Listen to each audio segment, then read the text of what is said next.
Hello everyone, I am Chanchala and I am glad to present the next episode of the In Conversation series. Knoesys has come up with this wonderful concept where we talk to ladies who are running a business but they're also following their passion. Today I am going to present to you Shalaka Mundada. Hi Shalaka. Hi, how are you? Good, wonderful. Shalaka is a lady who started off a career being an MBA graduate and then wanted to follow something which was much more closer to her heart. Today she runs a kennel which is 44. 44.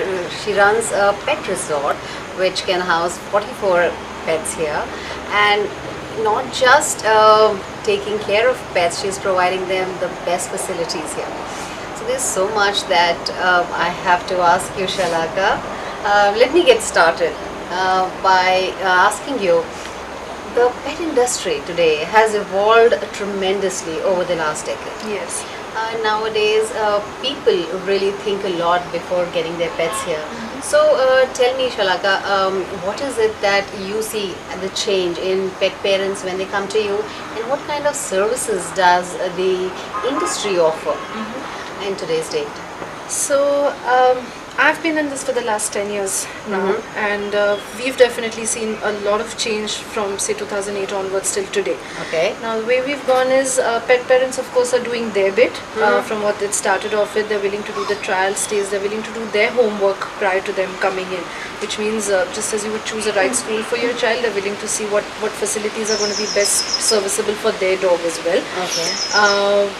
The second thing what's happened is, of course, just as the pet industry is evolving, there are a lot of more service providers which are making it easier for the pet parents as well. So what it means is, of course, there are far more boarding kennels, there are home boarding setups that are available. There are salons, there are spas, so you can take your dog for a bath or a grooming. Typically on say birthdays, we see a lot of rise in that. There are pet cafes, there are day outings that people are taking their pets out for. So what they're trying to do today is they're trying to make the pet far more inclusive in the family, holidays, outings, whatever they're doing, because they are treating the pet not just as somebody who they can leave back home behind, but make sure that he or she is as, treated well, and making sure that they're being taken care of either with them or without them when they're leaving them at kennels facilities. That is true. You know, nowadays dog is so much more like a child, right? Yeah. Rather than just a pet. Yes. Yeah. That is true. So, Shalaka, having run this kennel for more than 10 years, and you being a dog behavior therapist yourself, Yes. What kind of challenges do you see, when a pet comes in, and how do you handle those? So the kind of stuff that we actually go through is we kind of divide them into either training issues or behavior issues. Okay. Training issues kind of primarily crop up in the area where people are not doing their bit. According to us, we feel that people are not doing their bit by putting in the effort for training their pets, which makes them socially accepted. So we have a dog right now who's boarding with us, a beagle, who staying with us for 7 days. For the first 4 days, that girl didn't touch her food at all because she was hand fed at home, sleeps with the owner on the bed, and then it just becomes it's strenuous for us on the other side because the family is traveling. We can't really tell them to come and pick their pet up. They've left her in our charge, and then it's our responsibility entirely to make sure. So finally on the 4th day when she's eating like a full 1 meal a day, that's when we know that okay, fine, things are going to go fine going forward. Yeah, that is true. That's a lovely story that you gave us, Shalaka. But I'm sure you must have had lovely experiences over, these many years. I mean, you have boarded more than 1,500 pets, right? Yes. Yeah. So do tell us, that's really interesting what kind of experiences you've had with these pets. So we've had this one lady who's come in, she's dropped her pet off, very anxious, anxiety driven.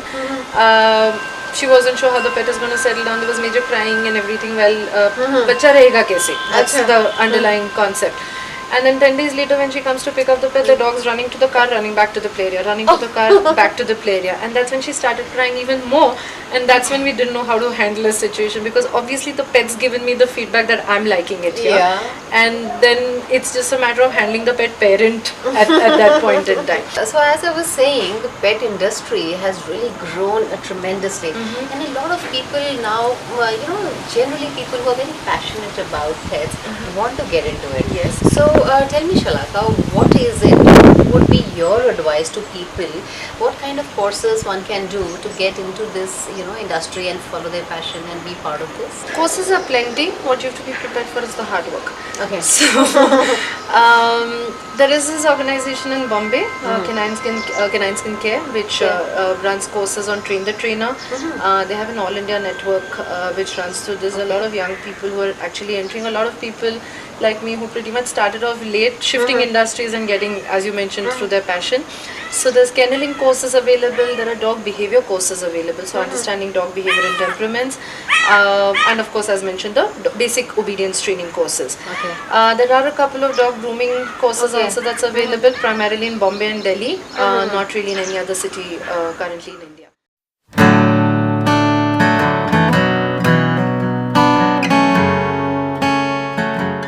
We've come up with this concept called the Pet Project. Okay. So what it primarily does is we are working with a set of specially trained pets, dogs primarily. We have a couple of rabbits on board as well right now, who work as therapy animals to help people deal with either mental stress issues, so primarily therapy, but not necessarily just mental, but just day to day in terms of any form of human animal interaction. So it could be anything from I'm dog phobic and I would like to it's a concept that I would like to coexist. I don't want to be scared of them, but I am, and I want to be able to deal with that fear.